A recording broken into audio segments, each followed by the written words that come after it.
विकासखंड के ग्राम हालेकोसा में शिव महापुराण का हो रहा है आयोजन। अंतर्राष्ट्रीय संत श्री प्रदीप मिश्रा जी को सुनने लोग बड़ी संख्या में पहुंच रहे हैं। गांव-गांव, शहर व दूसरे राज्यों से भी यहां लोग आ रहे हैं।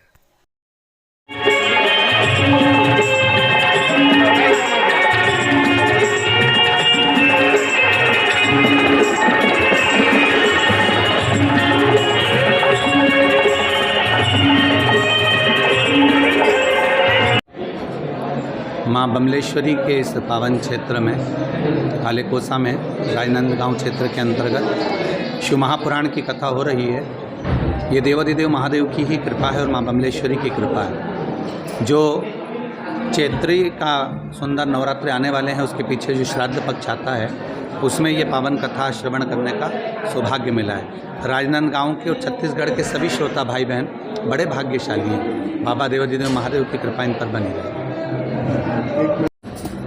कल भी मैंने व्यासपीठ से कहा था कि गेहूं का खेत हो चाहे चावल का खेत हो, धान का खेत हो, उसमें थोड़ी बहुत अगर घास लग जाती है तो घास के नाम से खेत को नहीं करा जाएगा, कहा जाएगा कि ये गेहूं का खेत है, ये धान का खेत है। उसी तरह हमारी भारत भूमि, ये धरा हिंदू सनातनियों की है, रहेगी और आगे भी रही है। वैसा क्रम सनातनियों के लिए हमेशा रहा है। ऐसे तो पिक्चर आती है जाती बनते रहता है, लेकिन एक अभी भी फिल्म आया है, बहुत कम लागत में बनी है, द कश्मीर फाइल्स। उसके बारे में आप बताएं। द कश्मीर फाइल्स के लिए तो मैं इतना कहूँगा, जो जाकर देखे होंगे या जो नहीं गए होंगे वो कहीं ना कहीं उसको देख रहे होंगे या सुन रहे होंगे। उस पूरी फिल्म में कुछ अपनों ने ही अपनों के साथ में दगा कर दिया। अगर वो कहते हैं ना कि अंग्रेज़ लोग आए थे तो साथ में एक भी सैनिक लेकर नहीं आए थे, तो किसी अंग्रेज़ से पूछा गया कि आप सैनिक लेकर क्यों नहीं आए, तो उसने कहा था यहाँ से हम दोगलों को ढूंढ लेंगे, और जो दोगला मिल गया वो ढेर दोगलों को इकट्ठा कर लेगा और सैनिक लाने की ज़रूरत नहीं पड़ेगी, उन्हीं के द्वारा हम राष्ट्र पर हक जता लेंगे। उसी तरह आज मौका मिला इस फिल्म के माध्यम से कि हम अपने आप को थोड़ा सा संवारें और अपने राष्ट्र के लिए आगे आएँ। ये छोटे से गांव में जोधी परिवार जी रहते हैं, धार्मिक प्रतीक व्यक्ति हैं, और आज कार्यक्रम बिना प्रचार प्रसार के लाखों लोग इकट्ठा हो रहे हैं। तो परिवार के बारे में साहू परिवार ने पावन कथा करवाई है उनके पिताजी के स्मृति में। बहुत अच्छा परिवार है और बहुत धार्मिक है। शिव बाबा की कृपा इन पर बनी रहे। उन्होंने पहले भी कहा था कि गुरुजी बस शिव जी करा रहे हैं, शिव जी कर रहे हैं और शिव जी सुन रहे हैं। ऐसा ही भाव बाबा का बना रहे इस परिवार पर। हर हर महादेव।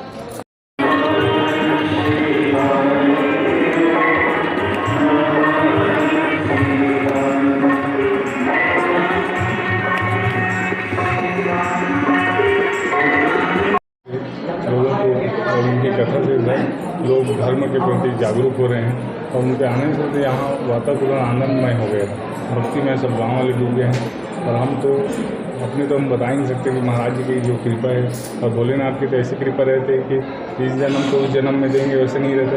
अभी का भी हिसाब करते हैं वो तत्काल वाले हैं। इसकी स्मृति में करा रहे हैं अपने पिताश्री की स्मृति में। वो दादी में उनका नाम क्या? दादी वो हमारी दादी जी हैं श्रीमती बिंजोबाई साहू, और दादाजी हैं स्वर्गीय श्री रामलाल साहू। और जैसे पहली बार करवा रहे हैं? पहली बार करवा रहे हैं। मतलब पूरे परिवार को ऐसा महसूस हो रहा है? वो तो भैया वो महसूस करने वाली चीज़ है। वो आनंदित कर देते हैं, अंदर आत्मा से आनंद का एक लहर उठता है जिसको बखान नहीं कर सकते। आपको गाँव की नगरी है और छोटा सा गांव है हालेकोसा में पंडित जी आए हुए हैं बाहर से, और शिव महापुराण कथावाचक करने। अंतर्राष्ट्रीय संत है और काफ़ी लोग यहाँ भीड़। एक छोटे से गांव में लाखों लोग इकट्ठा होना मायने रखता है। इस तरह के कार्यक्रम समय समय में होना चाहिए। यहाँ छत्तीसगढ़ के अलावा मध्य प्रदेश, महाराष्ट्र और झारखंड से भी यहाँ लोग मतलब महाराज जी को सुनने आ रहे हैं। महाराज जी कथावाचन में शिव जी को लेकर ही बात रखते हैं, और इन दिनों महाकाल के भक्तों में भी इजाफा आया हुआ है। हमारे साथ एक दर्शनार्थी और जो कथा सुनने आए हैं बाहर से, उनसे पूछते हैं कि वो आए कहाँ से और कैसे लगा करके। क्या नाम बाबा? मैं लखनलाल साहू, कहाँ से आए हैं? मैं भिलाई कृष्णा नगर से है ना, मिलन चौक से हूँ और मैं शिव पुराण कथा सुनने आया हूँ। कथा में बहुत रोचक है, बहुत आनंदित है और रोग के बारे में भी महाराज जी उसके मतलब निवारण के लिए, कष्ट निवारण के लिए भी बीच बीच में बताते रहते हैं महाराज जी। बहुत बहुत राजनांदगांव से हैं, बाकी सब मेरी फैमिली है। कैसा लग रहा है कार्यक्रम? जी बहुत अच्छा ऐसा लग रहा है, यहाँ पर बहुत ही ज़्यादा पॉजिटिवनेस आ गया है।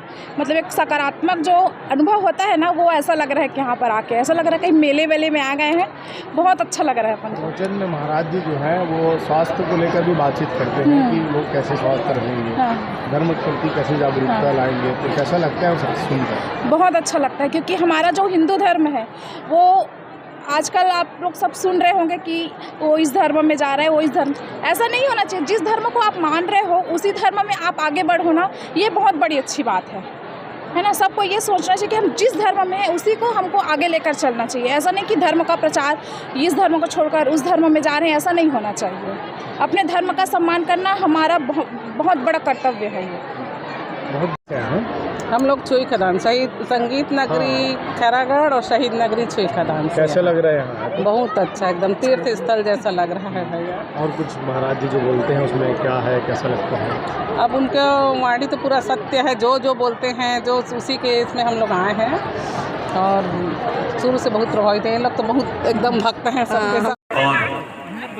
बोलो जरा देव अधिदेव महादेव। सारे 5 से 7 डॉक्टरों ने कह दिया था कि ये बच्ची विकलांग होगी, ये बच्चा विकलांग होगा, शरीर बेकार होगा, और वो बच्चा हुआ। क्यों? बहुत अच्छा प्रवचन करते हैं जिसमें शिव महापुराण के बारे में, उनकी भक्ति के बारे में और सराबोर कर देते हैं और उनकी भक्ति में इतना डूब जाते हैं लोग कि बहुत अच्छा लगता है हम लोग को। वो निरोग के लिए भी कुछ कुछ बताते रहते हैं और बेलपत्र का उन्होंने बहुत अच्छा महत्व बताया। कोई लोग मेरे को अच्छा लग रहा है यहाँ आके और मैं महाराज जी का भी समय का इंतजार कर रहा हूँ। महाराज और मतलब किस तरह से प्रोग्राम में मतलब होता है कार्यक्रम, वो बताइए। ये प्रोग्राम जैसे ग्राम मंडल से आए, कैसा लगा ये जहाँ महाराज जी का सुनने आए थे? शांति आनंदपूर्वक, बहुत ही अच्छा। और बताइए।